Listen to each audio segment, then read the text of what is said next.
লা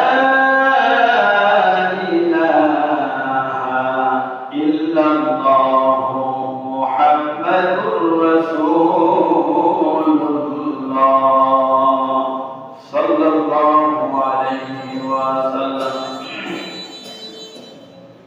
আলহামদুলিল্লাহ, মহান রব্বুল আলামিনের দরবারে শুকরিয়া যে আল্লাহ রব্বুল আলামিন আজ পবিত্র জুমার দিন আল্লাহ পাকের মসজিদে জান্নাতের বাগানে আসার বসার কিছু কথা বলা এবং শোনার মতো ব্যবস্থা করে দিয়েছেন।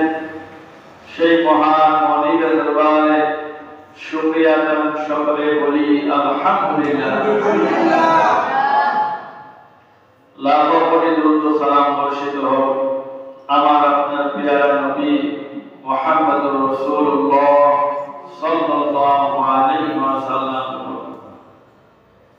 আল্লাহ রাব্বুল আলামিনের মহান গ্রন্থ আল কোরআনুল কারীমের 114টি সূরার ভিতর থেকে 102 নম্বর সূরা সূরাতুল তাকাসুরের দুটো আয়াতে কারিমা আপনাদের সামনে তেলাওয়াত করেছি।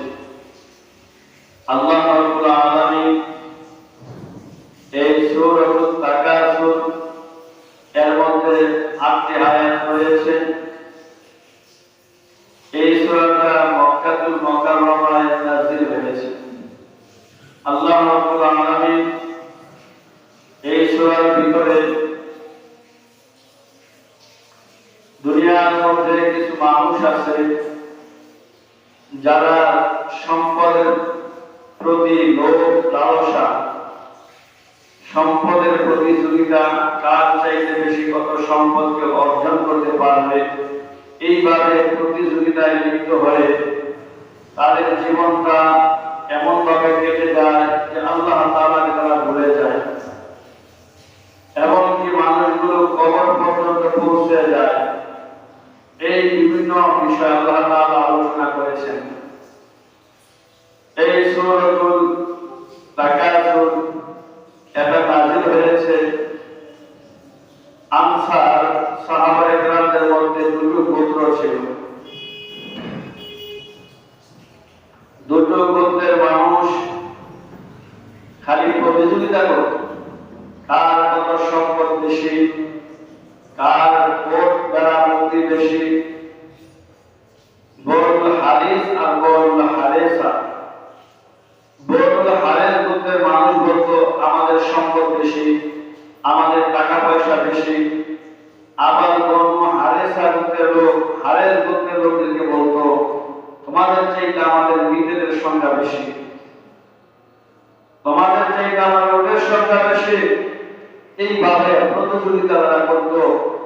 আর আল্লাহ পাকের স্মরণ থেকে আল্লাহকে ভুলে যেত। এমনকি কবরে যায়, এরপরও দুনিয়ার সম্পদ কামাইয়ের পিছনে সময়টুকু ব্যয় করে। এই দুই গোত্রের এই দুনিয়ার সম্পদের লোভে লালসায় তারা প্রতিযোগিতা করত। আল্লাহ তাআলা ওই পরিপ্রেক্ষিতে এই সূরাতুল তাকাসুর আল্লাহ রাব্বুল আলামিন নাযিল করেছেন। সুবহানাল্লাহ। ছোট্ট সূরা যার মধ্যে 8টি আয়াত রয়েছে, এর অনেক ফজিলত।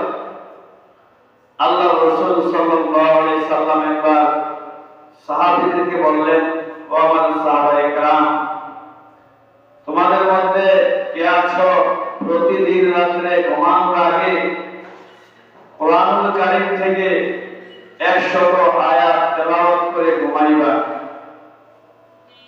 সাহাবায়ে কেরাম কেউ হাত উঠায় নাই, কারণ 1000 আয়াত তেলাওয়াত করা এটা বাড়ির কথা নয়।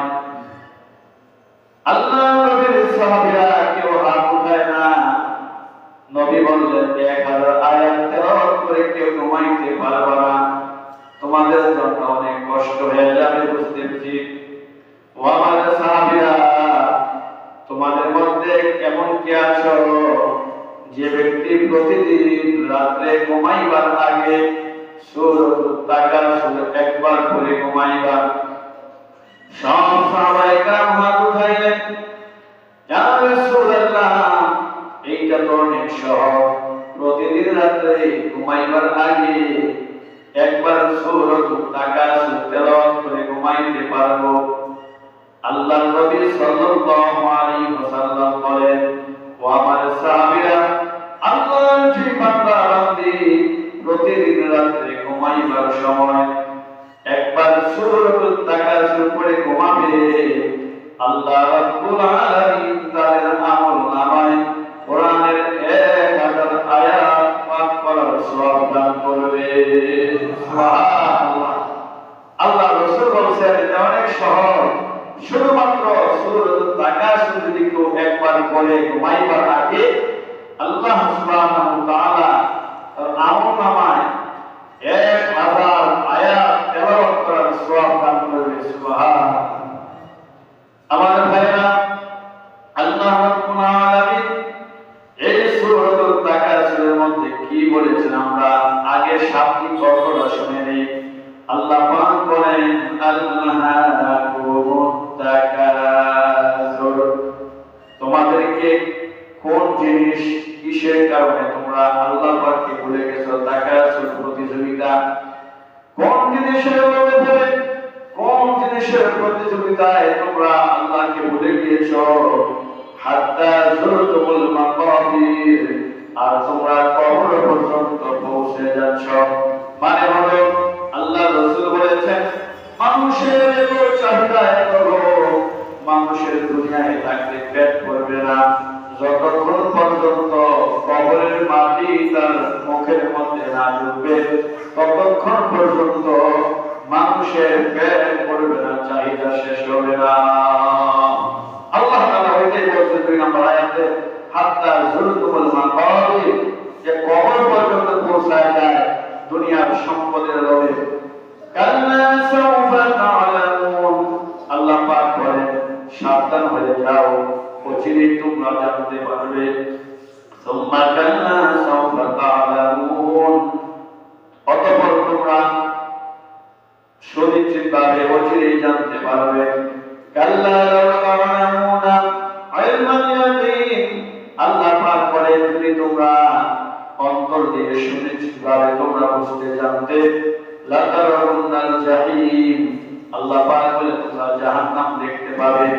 সুম্মা লাতারাউন্নাহা আইনাল ইয়াকিন, আল্লাহ পাক বলে অতঃপর জাহান্নামকে তোমরা চাক্ষুষ দেখতে পারবে, নিজ চোখে জাহান্নাম দেখতে পাবে। সুম্মা লাতুসআলুন্না ইয়াওমাইযিন আনিন নাঈম, অথবা আল্লাহ পাক বলেন আমি যে তোমাদেরকে ধন সম্পদ দিয়েছি, নিয়ামত দিয়েছি, এই নিয়ামত সম্পর্কে অবশ্যই আমি আল্লাহর কাছে তোমরা জিজ্ঞাসিত হবে, তোমাদেরকে জিজ্ঞাসা করা হবে। এই হলো সূরাতুল তাকাসুরের শাব্দিক অর্থ। এখন আসুন আমরা ব্যাখ্যা বিশ্লেষণে যাই। আল্লাহ রাব্বুল আলামিন মানুষ দুনিয়াতে এমন চাহিদা, এত লোভ লালসা, সম্পদ কিভাবে উপার্জন করবে। গতকালকে আমরা একজন লোককে আসলে করে জিজ্ঞাসা করছে যে কি ব্যাপার, নামাজ পড়ো না? সে বলে আমি গরুর ঘাস কাটছি বলছেন। অথচ দেখেন গরু কোনদিন মালিককে বলে না আমাকে ঘাস কেটে খাও। গরু ভরসা করে একজনের উপরে, তিনি কে? আল্লাহ রাব্বুল আলামিন সমস্ত মাখলুক বানাইছেন মানুষের খেদমতের জন্য, আর মানুষ আল্লাহর ইবাদত না করার কারণে ওই মানুষটারে গরুর খাদেম বানাই দিয়েছে। কোন সুবহানাল্লাহ। মানুষে গরুর খাদেম বানাই দিয়েছে, যে গরু মানুষের উপকার করার কথা ছিল।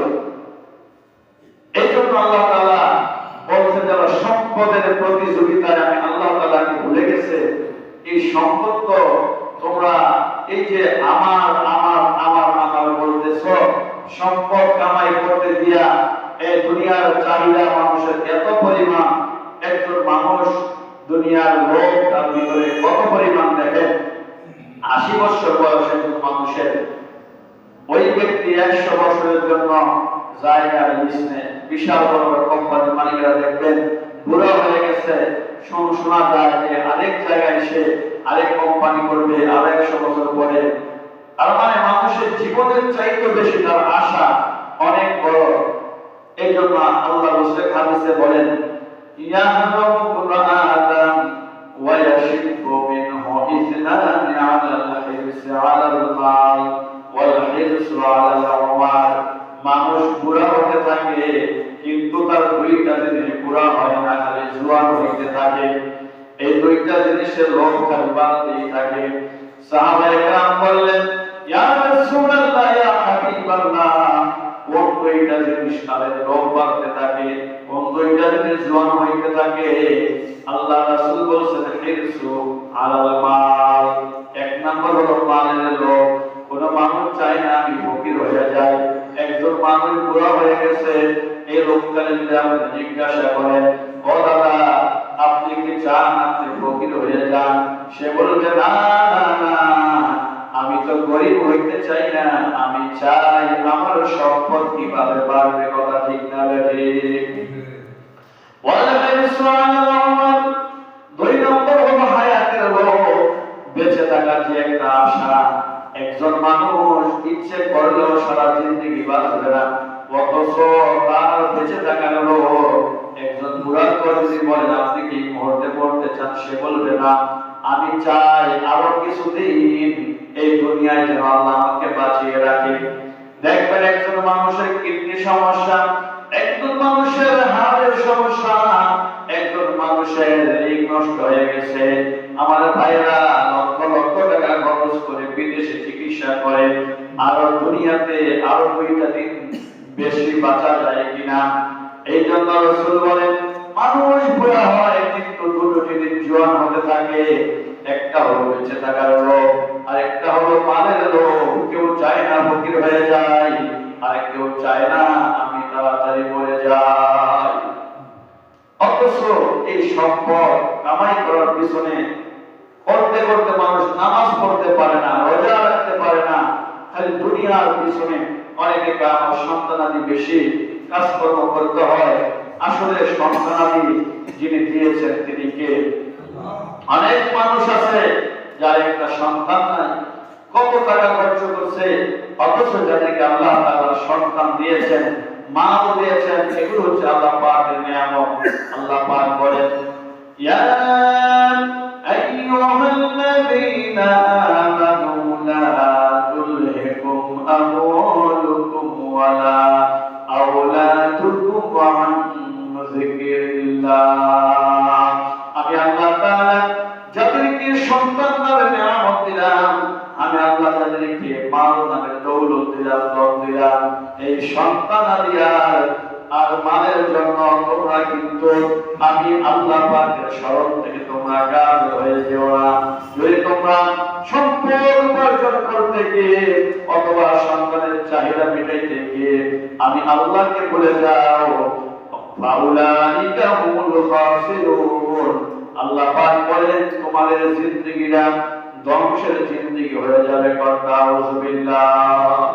সুতরাং সন্তান আল্লাহ পাকের নিয়ামত। মানব সম্পদ যা পেয়েছেন এটা আল্লাহ পাকের নিয়ামত। সুতরাং এই নিয়ামত সম্পর্কে আপনাকে জিজ্ঞাসা করা হবে। সূরাতুল তাকাসুরের শেষ নম্বর আয়াতে আল্লাহ এটাই বলেছেন সুম্মা লাতুসআলুন্না ইয়াওমাইযিন আনিন নাঈম। আল্লাহ পাক বলে বান্দারে আল্লাহ যে তোরে নিয়ামত দিয়েছেন এই নিয়ামত সম্পর্কে তোমাকে জিজ্ঞাসা করা হবে। সুতরাং এই সম্পদের প্রতিযোগিতায় মানুষ এমন পাগল, হায় হায়, কেউ যদি একবার মেম্বার হতে পারে ও চিন্তা করে আমি কিভাবে চেয়ারম্যান হতে পারবো। কেউ চেয়ারম্যান হলে সে চিন্তা করে আমি যদি এমপি হতে পারতাম। এমপি চিন্তা করে কিভাবে আমি মন্ত্রী হতে পারি। আর মন্ত্রী হলে চিন্তা হারে যদি আমি দেশের প্রধানমন্ত্রী হতে পারতাম, যদি আমি রাষ্ট্রপতি হতে পারতাম। এই যে মানুষের লোভ, এই যে মানুষের চাহিদা, মানুষের চাহিদা শেষ হবে না। এই জন্য আল্লাহ রাব্বুল আলামিন বলেন হাত্তা যুরতুমুল মাকাবির। সূরাতুত তাকাসুরের 2 নম্বর আয়াতে আল্লাহ পাক বলেন মানুষের এত চাহিদা, এত লালসা, এত লোভ, ওই মানুষের পেট ভরবে না যতক্ষণ পর্যন্ত কবরের মাটি তার মুখে না যাবে। আল্লাহ রাসূল বলেন হাদিস শরীফের মধ্যে একজন মানুষকে, একজন বনি আদম সন্তানকে যদি একটা পাহাড় পরিমাণ, একটা পাহাড়কে স্বর্ণের পাহাড় বানায়া তাকে দেওয়া হয়, ও ব্যক্তি চাবে আমি কিভাবে আরেকটা স্বর্ণের পাহাড়ের মালিক হতে পারি। ওই ব্যক্তিকে আরেকটা স্বর্ণের পাহাড়ের মালিক আল্লাহ বানায় দেওয়ার পরে ওই ব্যক্তির চেষ্টা করবে কিভাবে আমি আরো একটা স্বর্ণের পাহাড়ের মালিক হতে পারি। মানে মানুষের চাহিদা, মানুষের পেট ভরবে না। আল্লাহ পাক বলে কবরের মাটি মুখ দিয়ে যতক্ষণ পর্যন্ত না যাবে, লোকটা কবরে না পৌঁছাবে, ওই পর্যন্ত তার চাহিদা মিটবে না। আমার ভাইয়েরা, সুতরাং এই সম্পদ তারা নিয়ামত যারা পেয়েছেন, আল্লাহ নবী বলেন কুল্লু উম্মাতিন ফিতনাতুন ওয়া ফিতনাতুন উম্মাতিল মাল। আমার ভয় হয়, আল্লাহ রাসূল বলেন প্রত্যেকটা উম্মতকে আল্লাহ তাআলা, প্রত্যেকটা নবীর উম্মতকে একটা বস্তুর মাধ্যমে আল্লাহ পরীক্ষা করেছেন, আর আমার উম্মতের পরীক্ষার বস্তু হলো মাল। আল্লাহ হাবিব বলেন আমি এই ভয় করি না যে অভাবের কারণে আমার উম্মত ধ্বংস হয়ে যাবে, কিন্তু আমার এই ভয় হয় সম্পদ বেশি হওয়ার কারণে আমার উম্মত কারণে ধ্বংস হয়ে যায়। সুতরাং এই নিয়ামত সম্পদ যারা হালাল ভাবে কামাইছেন, যদি এটাকে আবার সঠিক পথে ব্যবহার না করেন, কিয়ামতের দিন পাঁচটা প্রশ্নের জবাব না দেওয়া পর্যন্ত বান্দার চুল পরিমাণ সরতেও পারবে না, লড়তেও পারবে না। তার মধ্যে একটা হচ্ছে তুমি দুনিয়াতে যে সম্পদের মালিক হয়েছো, এই সম্পদ তুমি কিভাবে উপার্জন করেছো। দুই নম্বরে জিজ্ঞাসা করবে বান্দারে, সম্পদ উপার্জন করেছিলাম, কিন্তু ধরো তুমি হালাল ভাবে উপার্জন করেছো, এই সম্পদ তুমি কোথায় ব্যয় করেছো? তুমি কি আমি আল্লাহর রাস্তায় ব্যয় করেছো, না শয়তানের রাস্তায় ব্যয় করেছো, না দুনিয়ার কোনো কাজে ব্যয় করেছো? বান্দা হিসাব দিয়ে যাও, আল্লাহর কাছে হিসাব দেওয়া লাগবে। সুতরাং হালাল ভাবে আমরা যে যতটুকু সম্পদের মালিক হয়েছি, এর থেকে এই সম্পদ আল্লাহ পাকের রাস্তায় ব্যয় করা লাগবে, আল্লাহর রাস্তায় দান খরচ করা লাগবে। আজকে আমরা অনেক মানুষ মরে যায়, দেখবেন অনেক টাকা পয়সা রেখে এরপরে মারা গেছে, অথচ সন্তানেরা খবর নেয় না, দান খয়রাতের কোনো খবর নাই। এই জন্য সূরাতুল মুনাফিক আল্লাহ পাক বলছেন যে মুনাফিকদের মধ্যে মানুষ মরার পরে বারবার বলে আল্লাহ 1 ঘন্টা 1টা মিনিটের জন্য দুনিয়াতে পালাও, যা সম্পদ আছে সব তোমার রাস্তায় দান করব। আল্লাহ কাল্লা, কখনো নয়, যার সময় দেওয়ার তোমাকে দিয়েছি। এই জন্য মায়ের দোস্ত বুঝল, আমি মরার পর আমার সন্তান দান করবে কি করবে না, ওই চিন্তায় আপনি নিশ্চিন্তায় থাকবেন না। দুনিয়াতে থাকবে তো আপনার সন্তান নামাজ কালাম পড়ে না, এই সন্তানের আশা কিভাবে আপনি করেন? সুতরাং নিজের আমল নিজের করে যেতে হবে, নিজের কবরে নিজে যেতে হবে, যার যার হিসাব তার দেওয়া লাগবে। আল্লাহ পাক বলেন, যে ব্যক্তি পাপ করবে পাপের শাস্তি সেই পাবে, একজনের উপর পাপের বোঝা আরেকজন বহন করবে না। এই জন্য সম্পদ আল্লাহ তাআলা যাদেরকে দিয়েছেন সৎ কাজে ব্যয় করা। আজকে বলে আমার গাড়ি, আমার বাড়ি, আমার সম্পদ, আমার সবকিছু, অথচ রাসূল বলেন হে দুনিয়ার মানুষ শোনো, আমার বলতে কিছুই নাই। আমার দাদা বলেছিল এই বাড়িটা আমার, এই জমিগুলো আমার। বাবা মরার পরে, দাদা মারা যাওয়ার পরে আমার বাবা বলতো এই সম্পদ আমার, এই বাড়ি গাড়ি আমার। আমার বাবা মরে যাওয়ার পর আমি বলতেছি আমার সম্পদ, আমার গাড়ি, আমার বাড়ি। আমার ইন্তেকালের পরে আমার সন্তান বলবে এগুলো আমার। আল্লাহ পাক বলে বান্দারে, আসলে তোমার বলতে কিছুই নাই, এই সব কিছুর স্থায়ী যিনি মালিক তিনি একজন, ধরে বলেন তিনি কে? আল্লাহ তাআলা। এই জন্য দুনিয়ার সম্পদ দুনিয়ায় থাকবে, হিসাবটা আপনাকে দেওয়া লাগবে।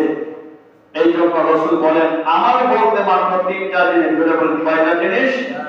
1 নাম্বার, আপনি যা খাইলেন হালাল ভাবে, এই যে খাইলেন, এই যা খাইছেন এটাই শুধুমাত্র আপনার। 2 নাম্বার, যে পোশাক, যে জামাটা আপনি ব্যবহার করলেন, করতে করতে পুরাতন করে ফেলছেন, এই জামাটাই আপনার।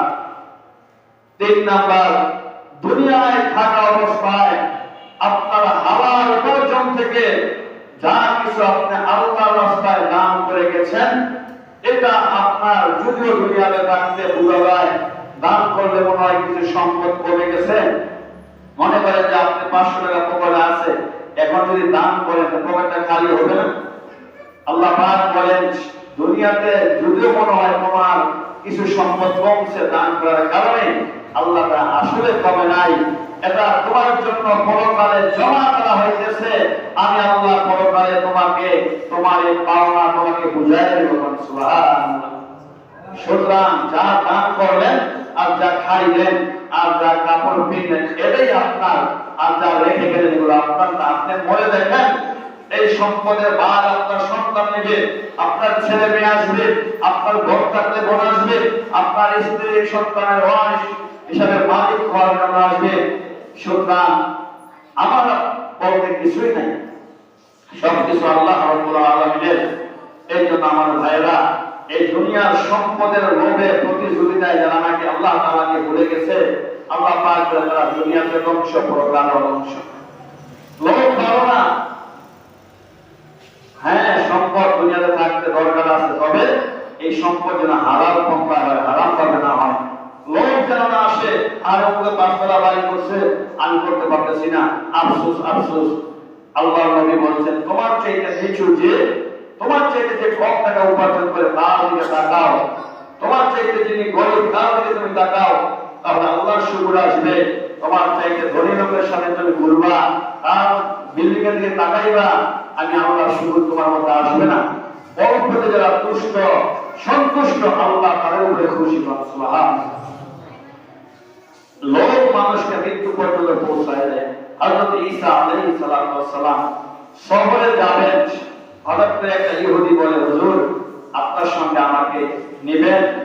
আল্লাহ নবী কয় ইহুদি জাত তো ভালো না, তোমাকে আমার সঙ্গে নেওয়া যাবে না। কয় হুজুর আপনার সঙ্গে আমাকে নেন, আমি আপনার খাদেম হিসাবে যাব। আল্লাহর পয়গম্বর বলে চলো। হযরত ঈসা আলাইহিস সালামের কাছে 3টা রুটি ছিল, ধরে কোন কয়টা?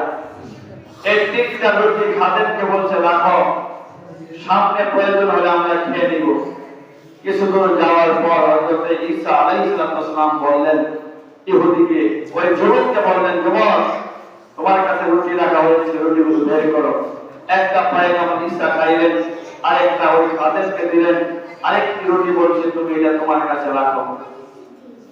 কিছুক্ষণ পর আবার আমাদের প্রয়োজন হতে পারে।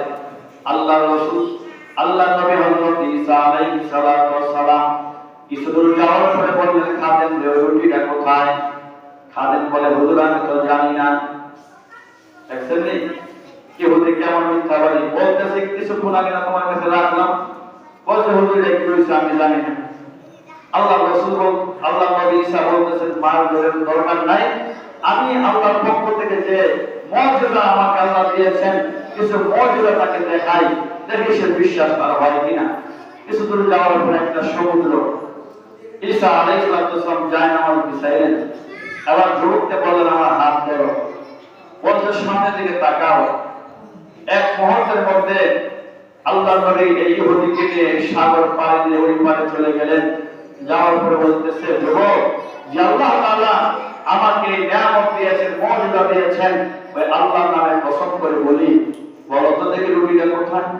আমি তো জানি না। আল্লাহর রাসূল আল্লাহর নবী হযরত ঈসা আরেকটু সামনে গেলেন, দেখতেছে একটা রাখাল বকরির বাচ্চা, বকরি লালন পালন করতেছে। একটা বকরির বাচ্চাকে ডাক দিলেন, কাছে আসলো, এইটাকে জবাই করে ভুনা করে তিনি খাইলেন, খাদেমকেও খাওয়াইলেন। খাওয়ার পরে হাতে কুটি একত্রিত করে হযরত ঈসা আলাইহিস সালাম বলেন কুম বিইজনিল্লাহ, আল্লাহর হুকুমে তুমি জীবিত হয়ে যাও।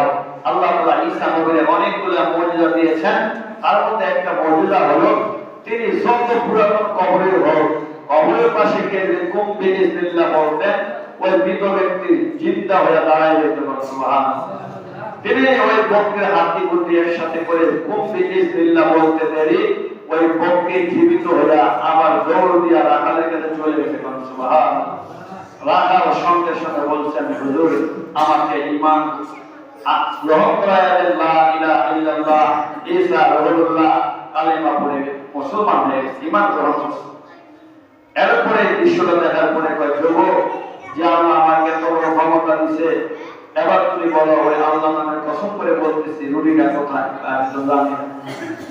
ইহুদি এত খারাপ, ইহুদিরা ওই জামানার থেকে ইহুদিরা জবর খারাপ ছিল।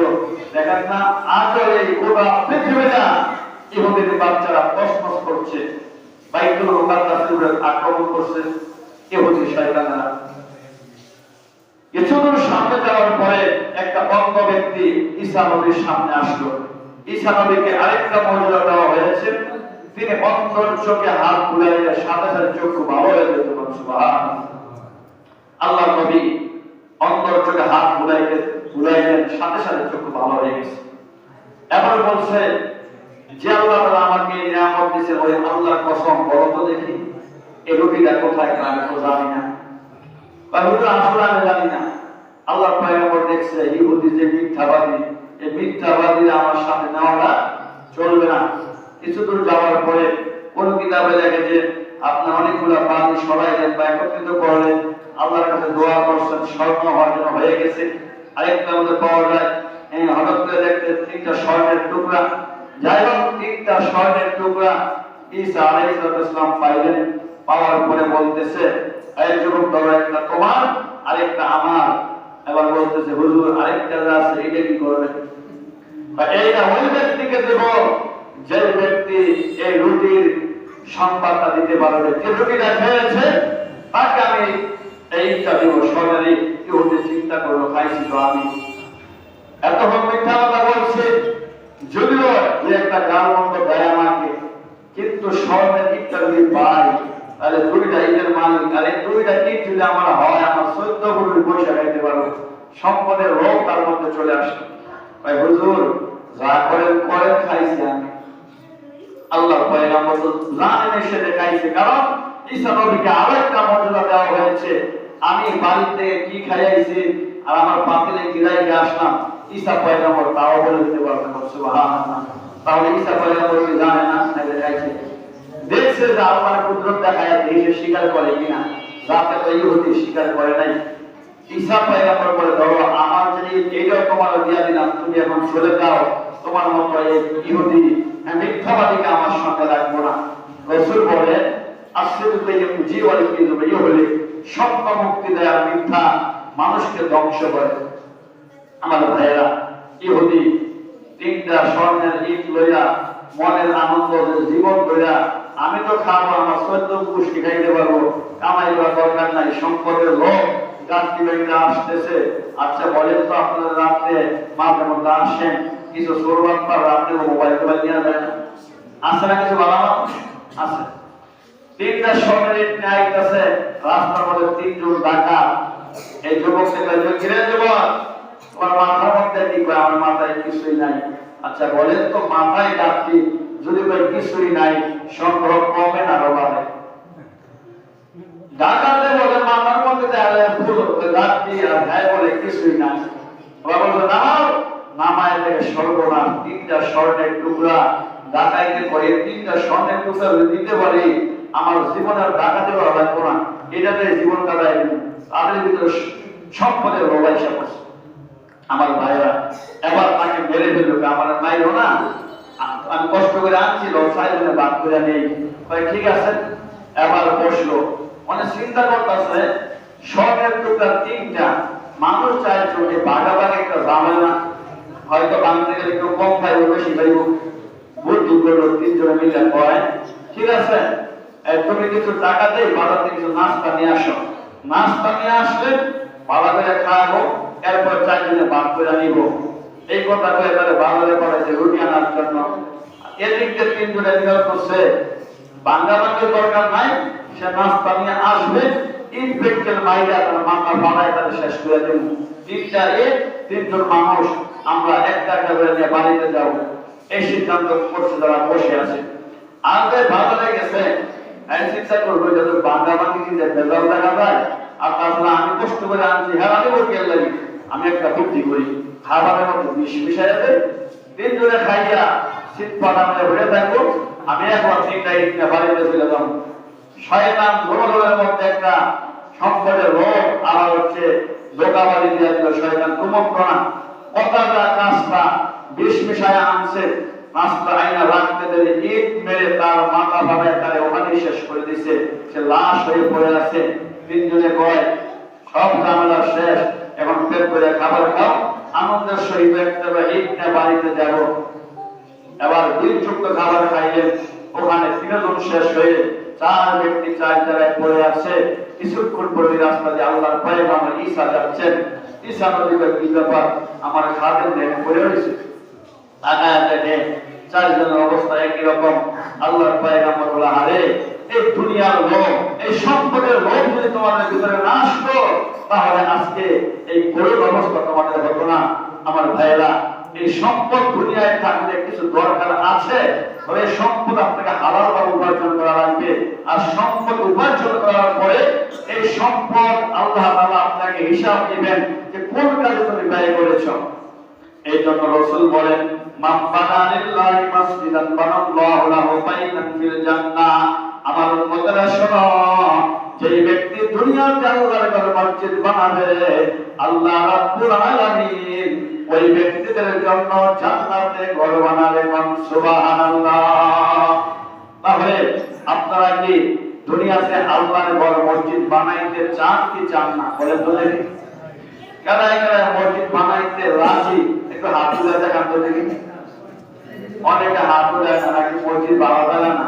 আল্লাহ তুমি সবাইকে ক্যামেরার মধ্যে ভিতরে রাখো, সবাই তোমার বান্দা তোমার ঘর মসজিদ বানাবে। রাসূল বলেছেন, মসজিদের কেউ একটা ইট যদি দান করে, এই ইটটা সেজন্য জান্নাতের বাগানে দান করছে। সুবহানাল্লাহ। হাদিস শরীফ খুলে দেখেন, একটা মাকড়সার বাসা যদি আপনি বাইরের মসজিদ থেকে আসা, রাসূল বলেছেন ওই ব্যক্তির জন্য আল্লাহ জান্নাতে ঘর বানায়। সুবহানাল্লাহ। আপনারা জানেন দোতলা কাজ শুরু হবে আজকে থেকে। মিস্ত্রি দোতলা বলে পিলারের কাজ আরম্ভ করে দিয়েছেন। আমাদের মাদ্রাসা রমজানে এগুলোর মধ্যে চলে আসবে ইনশাআল্লাহ। সুতরাং এই মসজিদের দোতলার কাজ করতে এটা কি টাকা লাগবে কি লাগবে না? বলেন তো দেখি। অনেকে মনে করছে মনে হয় টাকা পয়সা লাগে না। যদি টাকা লাগে তাহলে আপনারা এই কথাটা বলতে একটু লজ্জা পান কেন? আর দেন না দেন হিসাব কত করবেন? মসজিদ বানাতে টাকা লাগবে না? আমাদের লাগবে লাগবে না? সুতরাং এই টাকাগুলা কি আল্লাহ পাক নিজে একটা গাছটি বেঁধে বলাই দেব নাকি ওই এরকম হিন্দুরা দিদি দিয়ে দেব? কথা দিব না। সুতরাং আমরা আল্লাহর বান্দা, আল্লাহকে আমরা বিশ্বাস করি। আল্লাহর ঘর নির্মাণে আমাদেরকে সহযোগিতা করতে হবে, না করলে কিয়ামতের দিন হিসাব দেওয়া লাগবে। আপনি যা পারেন তাই করতে হবে।